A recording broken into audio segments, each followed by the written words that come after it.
Se você chegou um pouquinho depois, o nosso texto de abertura foi Lucas 14. 14, do 25 ao 33. Então, nós vamos ler só o verso 33, que depois nós vamos voltar. Novamente, lembrando os irmãos que não haverá escola bíblica entre os dias 19. Peraí.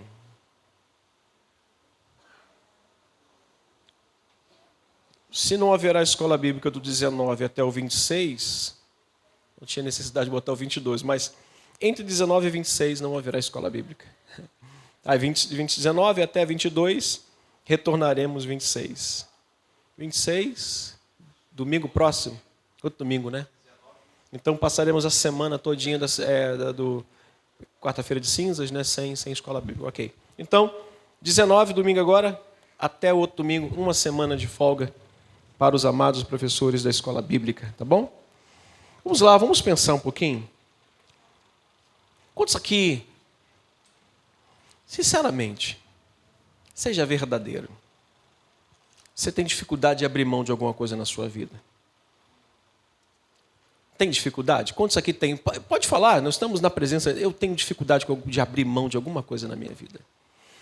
Nós fizemos um exercício com o meu filho um meses atrás, no Natal. E nós nos comprometemos em levar duas cestas de Natal. Cesta de Natal mesmo, cesta com Chester, com algumas coisas para duas famílias muito carentes que eu conheço. E tem muitos filhos. Aí meu filho, pai, posso dar alguma coisa? Aí eu, pode. Meu filho tem muitos bonecos, daqueles bonecos grandes, super, a época do Marvel, né? Aquela febre da Marvel e tal. E ele quis todos. E nós não temos parentes próximos. Lá em casa somos nós mesmos. Eu, Denise, Emanuele e Rubem. Minha mãe faleceu, meu pai faleceu, minha sogra é viva, mas vive na vidinha dela. As minhas irmãs, 4 irmãs e meu cunhado, mas cada um vive na sua vida. E nós somos a nossa família. Nossa família são 4 pessoas. E tudo que meu filho tem foi presente de Deus através da minha vida, da minha esposa, e de avós emprestados que ele tem, que são muito especiais para o meu filho. Aí ele disse, pai, eu tenho muitos brinquedos. Mas eu comecei a perceber o que ele começou a fazer. Ele começou a separar os brinquedos que já tinham perdido uma rodinha, um braço, alguma coisa, e ele começou a descartar numa bolsa. Aí eu disse, eu não acredito que ele vai dar esses todos. Ele disse, pai, estes daqui já não prestam para nada. Aí eu fiquei esperando ele, esse aqui eu vou jogar fora. Eu falei, tá, e o que você vai doar? Está naquela outra caixa. Eu que tive dificuldade. Porque eu vi os bonecões bonitos, que ele falou, rapaz, tu vai doar isso tudo? Pô, pai, eu estou com 10 anos, né?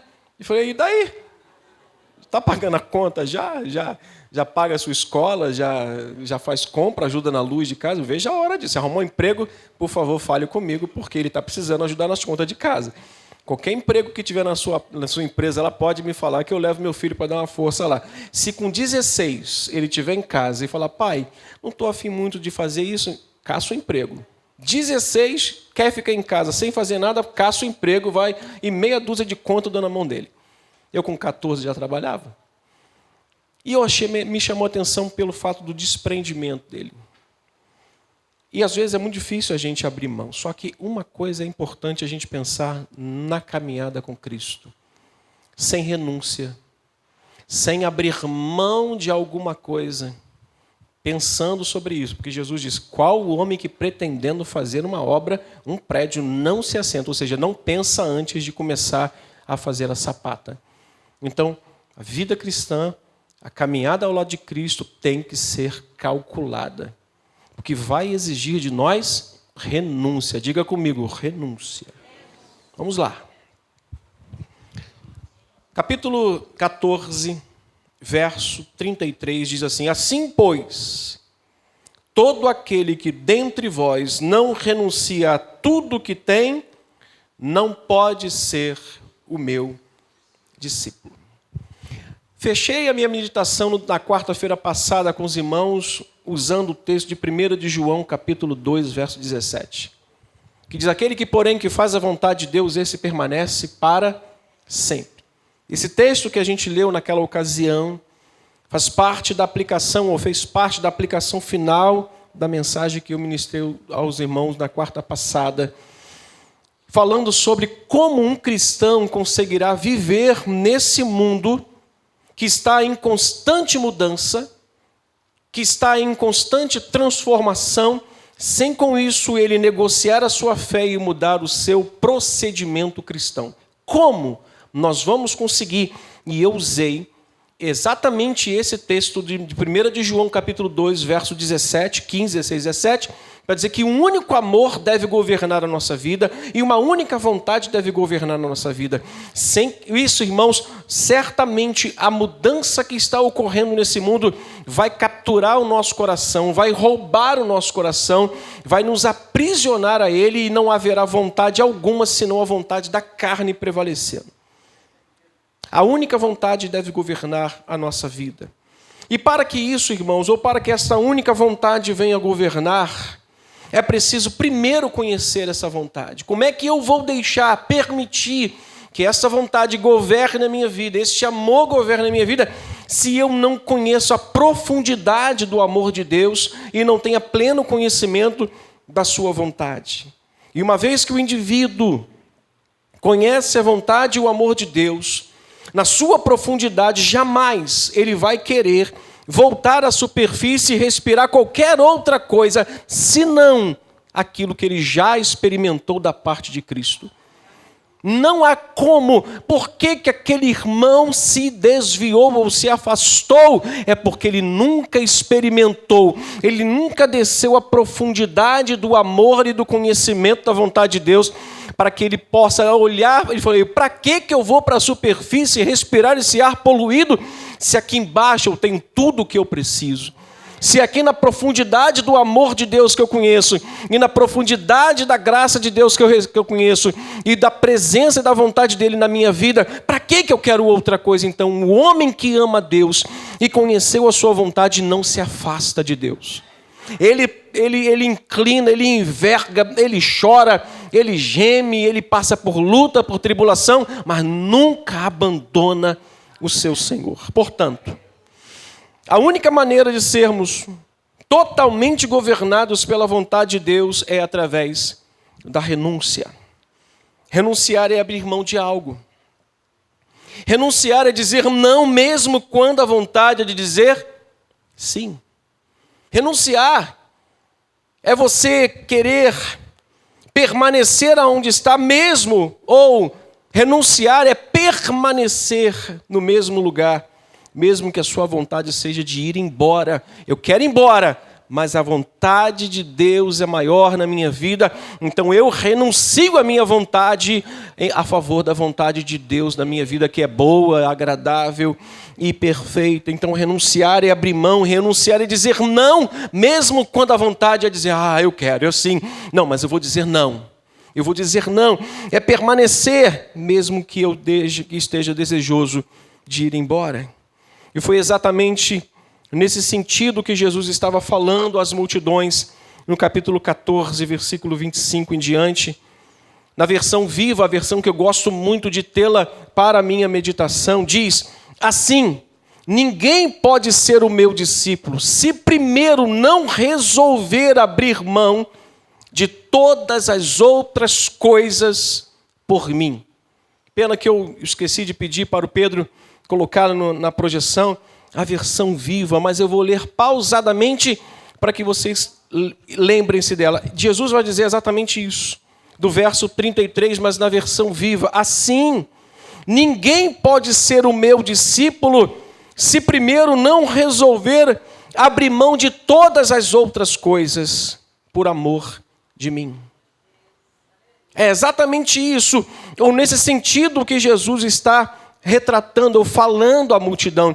tratando com aquelas pessoas que estavam ali, lhe seguindo de perto. Qual é o meu objetivo nessa noite, meus irmãos? Meu objetivo é descobrirmos juntos, mas também entendermos que outras coisas são estas que podem concorrer com a vontade de Deus na nossa vida. Que outras coisas são essas que a versão Viva nos apresentam e que no texto diz que qual dentre vós não renunciar tudo quanto tem.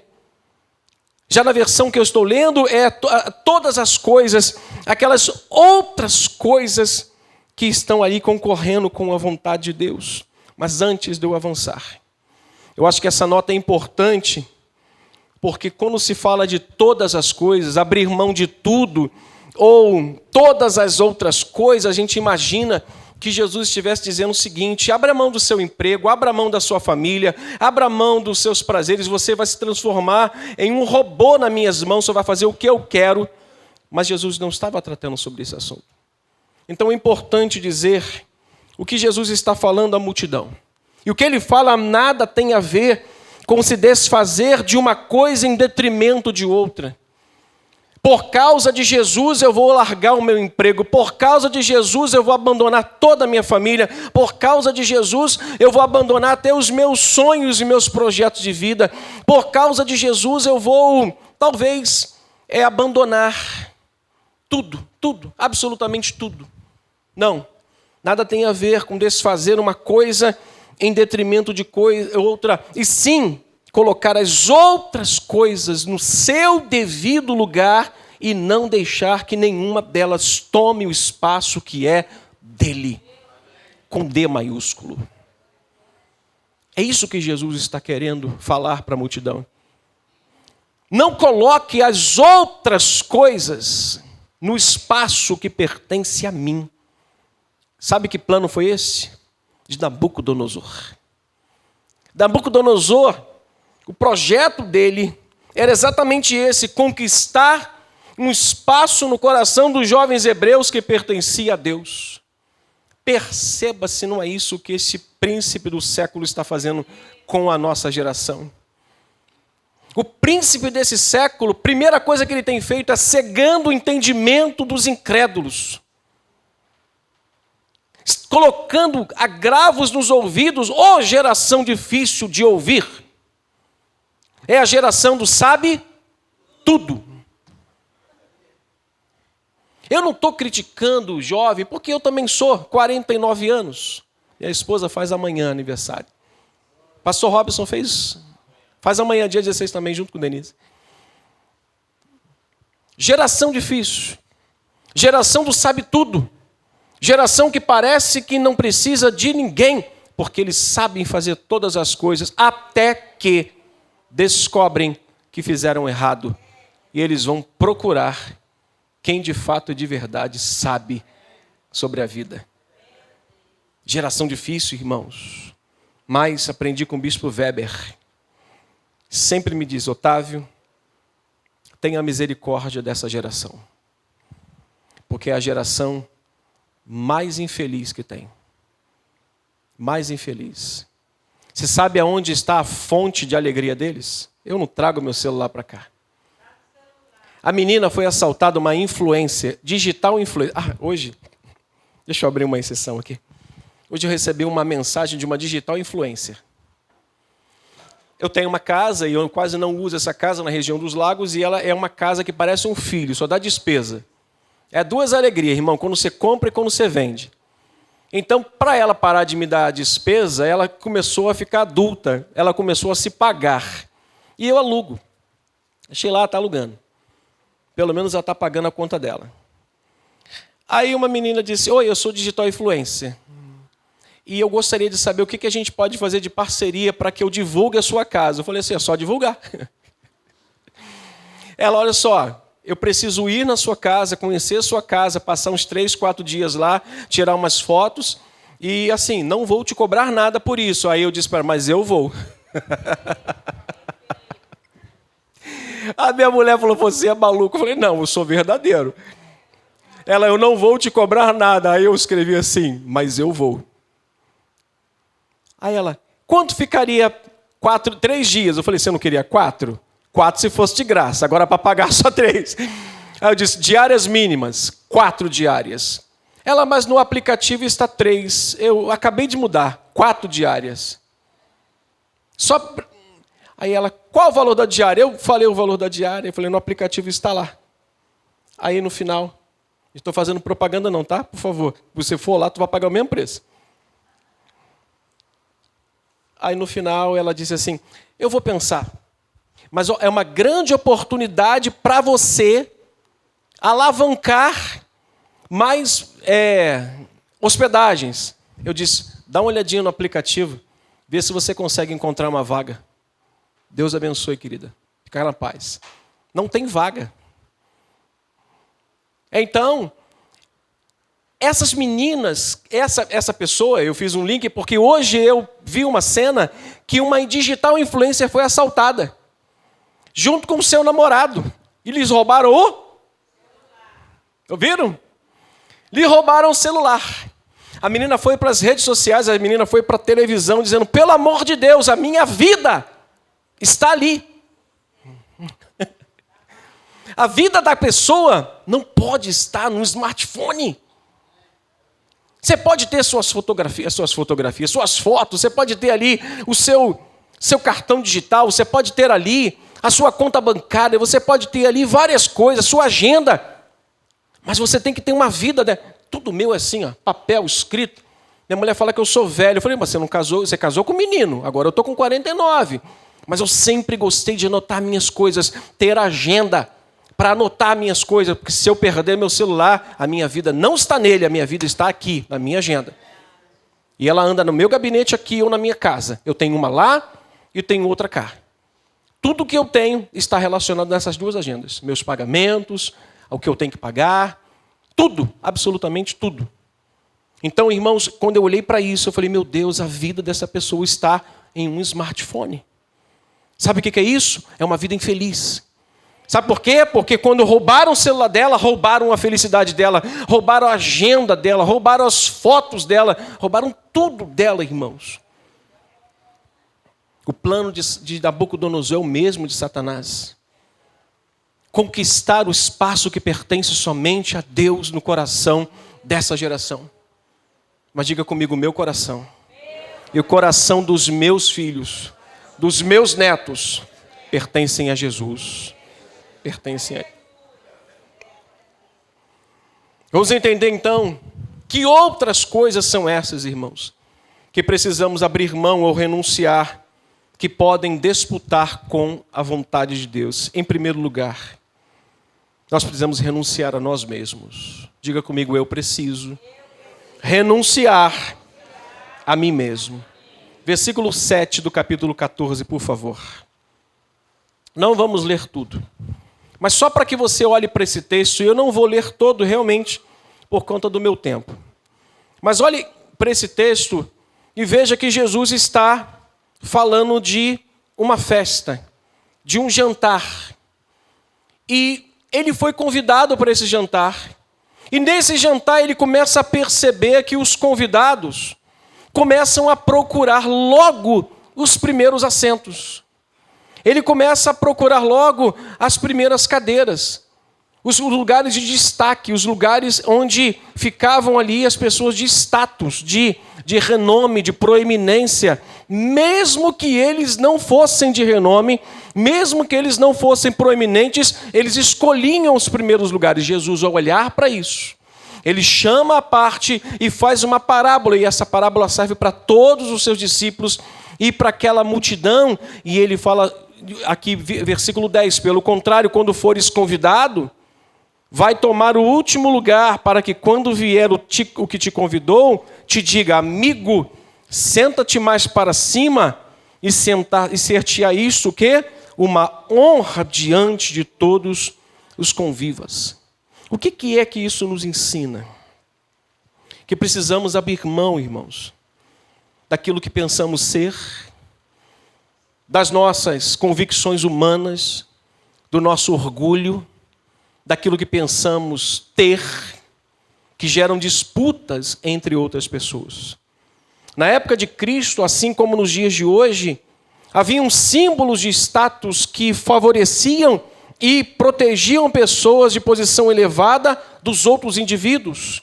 Quanto mais próximo essa pessoa era do anfitrião, mais elevada seria a sua posição e mais atenção essa pessoa receberia. O anfitrião olhava para ela e dava uma maior atenção por conta do seu status.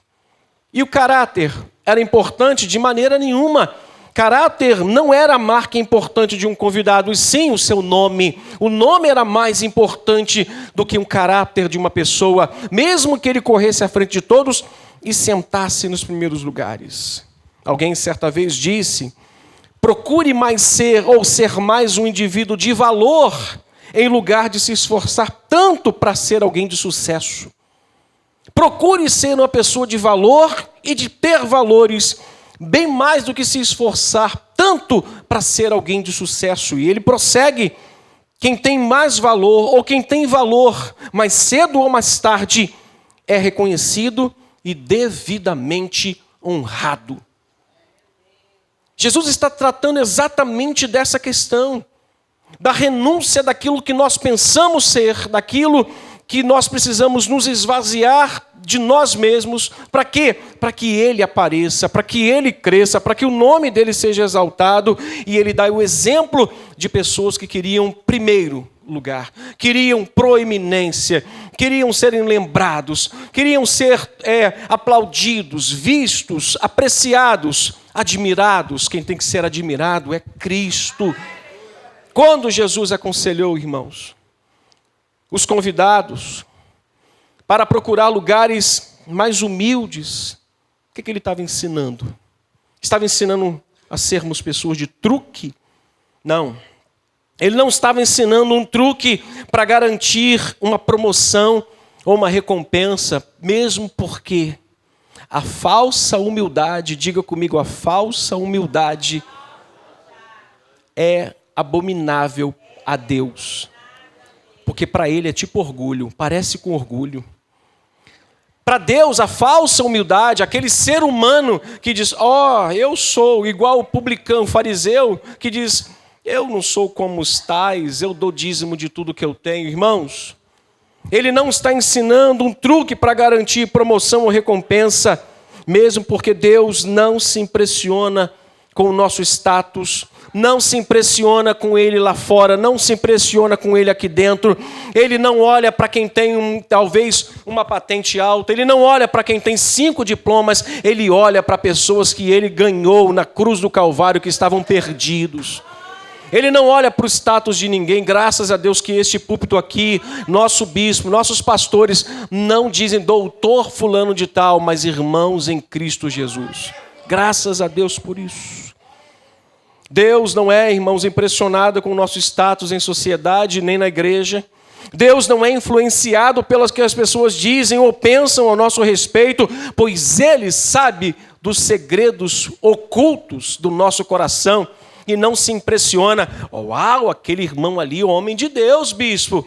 Ah, Senhor, aquele homem ali, aquela mulher ali, olha, ela é raio-x de Jeová, ela revela até a tua alma. Deus não se impressiona com isso, irmãos. Ele conhece as motivações do nosso coração. Deus continua avaliando os homens. Deus continua enxergando a face oculta do coração dos homens e continua agindo da mesma forma que agiu no passado. O Tiago vai dizer, ele continua humilhando os orgulhosos e exaltando os humildes. Ele continua sendo esse mesmo Deus que olha para o ser humano e exalta quando ele se humilha, mas abate este homem quando ele pensa que é alguma coisa.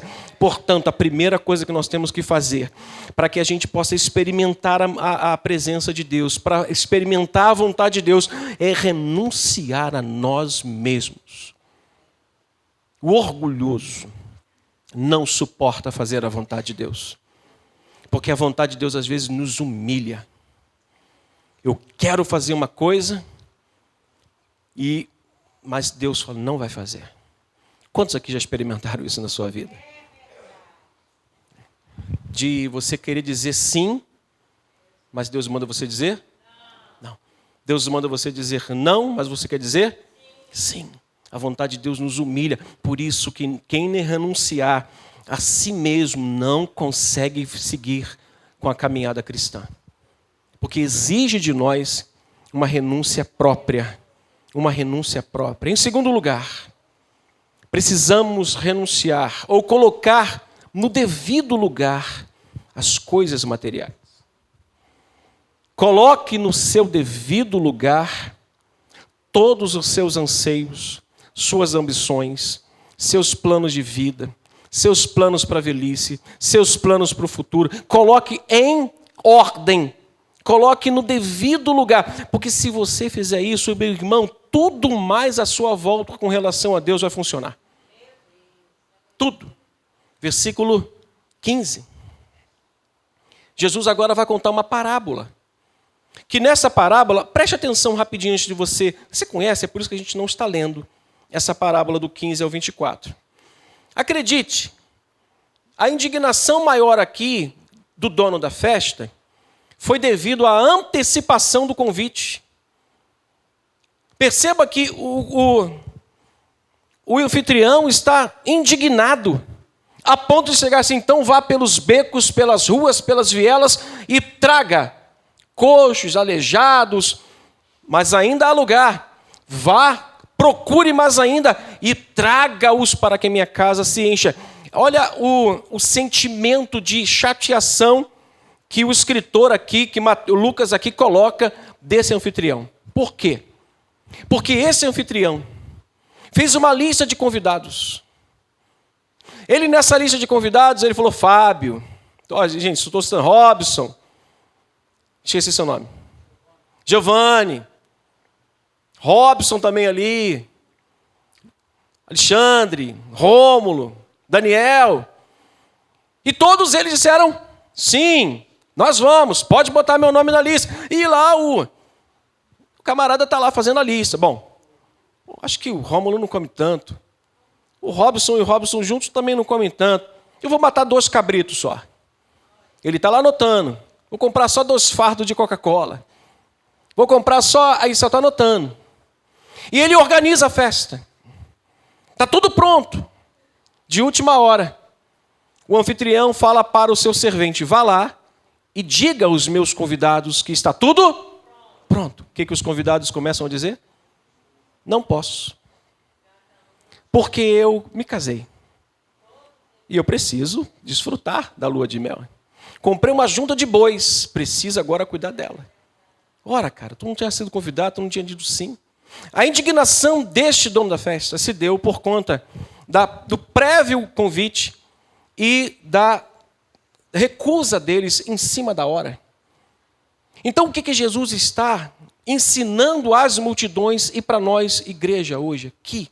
Nós precisamos colocar no seu devido lugar todos os nossos planos de vida e nunca combater os nossos planos de vida ou deixá-los em rota de colisão com a suprema vontade de Deus, que é a melhor e mais importante a fazer na nossa vida. Cuidado para você não agir como os irmãos que o profeta Ageu precisou dizer para ele, olha, as vossas casas estão adornadas. As vossas casas estão belas. As vossas casas estão lindas. Mas a casa de Deus está toda destruída. Depois que eles voltaram da Babilônia, 16 anos depois, nada tinha sido feito na casa de Deus e no templo. Ou nos muros. Por quê? Porque cada um cuidava do que era seu. Irmãos, o evangelho sem renúncia não é evangelho. O evangelho sem abrir mão de alguma coisa, e eu vou lembrar aos irmãos novamente o que eu falei, e eu gosto de relembrar. Jesus não está dizendo aqui que você tem que se desfazer de uma coisa em detrimento de outra. Não. Ele só está dizendo que colocar todas as coisas no seu devido lugar. Seu trabalho tem a sua importância, sua família tem a sua importância, seus passeios têm a sua importância, suas excursões têm sua importância, tudo que você faz, sua faculdade, seu namorado, sua namorada, seus planos, tudo tem o seu lugar. Então não coloque eles no lugar que é de Deus. É isso que Jesus está ensinando àquela multidão e para essa pequena multidão aqui de cristãos. Os tempos atuais tem levado pessoas a valorizar mais o ter do que o ser. Quase todos os dias, se não acontece contigo, acontece comigo. Quase todos os dias nós somos bombardeados pela propaganda que induz as pessoas a substituírem as coisas antigas, ainda úteis, por produtos novos e atuais. Todos os dias, uma metralhadora de consumo está acionada e direcionada à nossa vida. E ela está, engatou e larga o aço em cima da gente. Uma metralhadora de consumo, dizendo para você, seu celular está obsoleto, a moda agora não é calça de boca larga, não é calça de boca fina, agora a moda é cropped, a moda agora não sei o quê, e toda hora o negócio chega pra gente, e toda hora que você liga a televisão, aí parece moda, é Líder Magazine, é Renner, é não sei mais o quê, é tudo que aparece, nós estamos bombardeados, metralhados todos os dias, pela metralhadora do consumismo. Pela metralhadora do tem que ter. Você precisa ter, você precisa comprar. Você precisa comprar um novo celular. Você precisa comprar um novo isso. O propósito, irmãos, então, é não ter e nem comprar nada? Não. O propósito é parar de comprar e viver como nômades ou viver como índio? Não. Diga comigo? Não. O objetivo é viver livre dessa prisão. Diga, eu não sou prisioneiro. Só se você não for. Do consumismo. Eu não sou prisioneiro do consumismo. Já viu aquele camarada que vai numa feirinha de cidade turística e olha para tudo e vê o que é bom? Primeira coisa, é bom? É, eu preciso? Aí que tem a resposta. Se eu não preciso, eu não compro. Eu só compro o que eu preciso. Pastor, isso é pão duro. Eu, a última vez que fui nadar, peguei 2 Sorrisal, coloquei na mão, dei 2 voltas na piscina e entreguei ele seco. Estou brincando. Eu só compro o que eu preciso. O que eu não preciso, eu compro na hora que eu vou ter necessidade. Eu não sou prisioneiro do consumismo. Então, nós precisamos aprender a renunciar ou colocar no devido lugar nossos sonhos, nosso trabalho, nossos passeios, enfim, todos os nossos projetos de vida têm a sua devida importância e devem serem bem administrados por cada um de nós. Contudo, irmãos, eles por si só não garantem a nossa vida aqui, nem na vida por vir. Você pode ter tudo, mas nada disso garante uma vida feliz aqui, nem uma garantia de vida feliz com Cristo na eternidade. Administre bem tudo o que você tem e o que você quer, para que isso não duele contra Cristo e a vontade dele na sua vida. Segunda renúncia foi esta. A terceira é a sua família. Diga, a minha família não, pastor. Diga, a família. Versículo 25 diz, grandes multidões o acompanhavam e ele, voltando-se, lhes disse, se alguém vem a mim e não aborrece, leia. Seu pai, sua mãe, mulher. Ih, não aborrece mulher não, hein? Não aborrece mulher. Filhos, irmãs, e ainda a própria vida não pode ser o meu discípulo. Em último lugar, nós precisamos administrar bem as renúncias que temos que fazer na família. Precisamos fazer renúncias na família, pastor? Se tem um lugar aonde, nos evangelhos, ou em toda a Escritura, Jesus vai dizer que a família não está no campo de prioridade, é no duelo com Deus. Eu amo a minha esposa, sou apaixonado pelos meus filhos, mas Deus está acima deles. Deus está acima deles. Eu amo a minha família, mas eu amo a Deus. Eu amo, sou apaixonado por Deus. Eu preciso saber administrar bem as renúncias que eu tenho que fazer na família. Família é o bem maior que temos na terra. Por que então, pastor, nós devemos renunciar também à família? Ou às coisas que dizem respeito à família? Como eu disse, a única vez que Jesus ordenou renunciar à família foi em prol do seu evangelho. Ele em momento nenhum ordenou que alguém renunciasse à família em prol de alguma outra coisa, se não fosse em prol do evangelho. Por que razão? Por que razão Jesus falou isso? Irmãos, essa renúncia, além de tudo, que precisa estar acima até mesmo dos pensamentos que tem, pastor. Meu pensamento é o segundo: família, Deus e igreja. Permita-me corrigir o irmão. Deus, família e igreja. Nunca coloque a sua família acima de Deus.